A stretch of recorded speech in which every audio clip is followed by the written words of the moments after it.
Olá! Vamos direto ao ponto hoje, mergulhar num texto de 1898, o One That Is Mighty, é da E.G. White, saiu no The Youth Instructor. Isso mesmo. A fonte foca bastante, né, numa visão bem específica sobre a empatia e o poder de cura de Cristo. Exato. A nossa conversa aqui vai ser para tentar pegar a essência dessa perspectiva, sabe? Como ele se conectava com o sofrimento, tanto físico quanto espiritual. Uhum. Ok, vamos lá. Para começar, o texto já descreve uma tristeza, uma empatia em Cristo que parece, assim, ir além do que a gente normalmente entende, né? Sim, e é forte a descrição. Não é só simpatia, tipo, ah, que pena. Não, né? Não. A ideia que o texto traz é que Cristo sentia mesmo as aflições dos outros, como se fossem dele.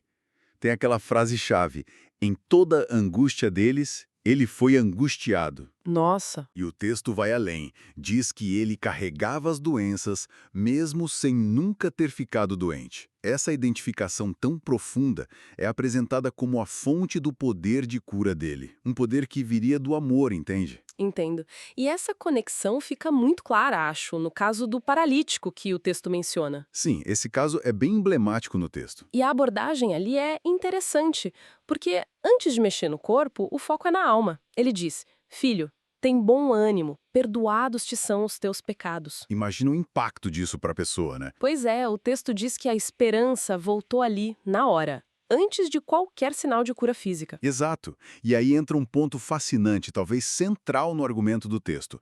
Essa ligação direta que ele faz entre pecado e sofrimento. Ah, sim, isso é forte. É, a visão ali é que Cristo via o pecado como o fardo maior.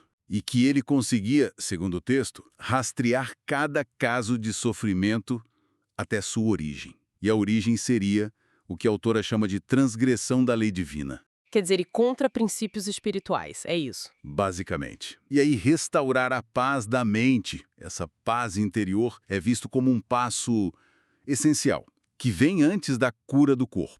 Faz sentido dentro dessa lógica.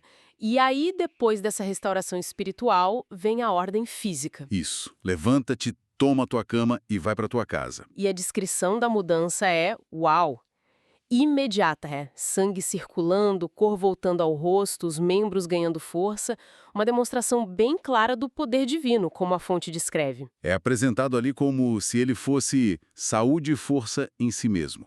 Essa é a expressão. E essa ideia é usada para explicar até um ponto mais complexo, que é a questão de Lázaro. Porque ele permitiu que Lázaro morresse. Certo. O argumento não é falta de compaixão. Pelo contrário, o texto reforça que ele sofria junto. Não aguentava ver sofrimento. Mas permitir a morte para depois trazer a ressurreição seria uma prova definitiva da divindade dele.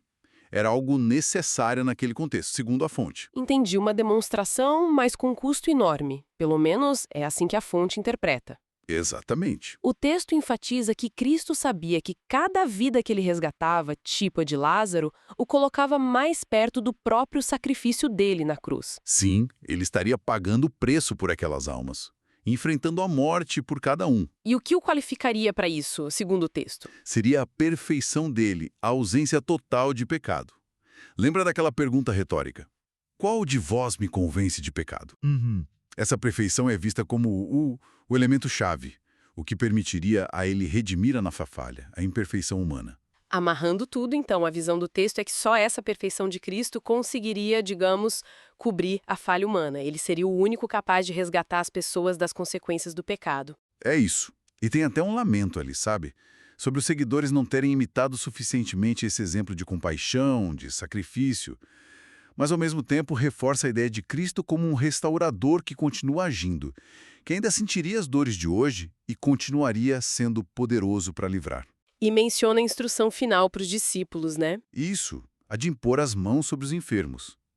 Era uma continuação daquela missão. Certo.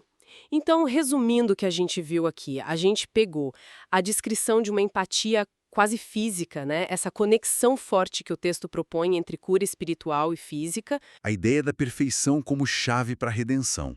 Uhum. E também o custo pessoal altíssimo que isso implicava para ele. Tudo isso, claro, na perspectiva dessa fonte específica de 1898. Exato. E fica uma coisa para a gente pensar, né? O texto não o descreve só como uma figura histórica. Não, tem uma atualidade ali. Fala dele como uma presença ativa que sente o sofrimento agora. A frase é: hoje Cristo está sentindo as aflições de cada sofredor. Forte isso. Muito. Então, se a gente levar a sério essa visão, descrita há mais de um século, de uma empatia divina que é contínua, ativa, como é que isso poderia, sei lá, conversar com as nossas ideias hoje sobre o sofrimento? E sobre onde a gente busca ajuda ou alívio? Fica aí a reflexão.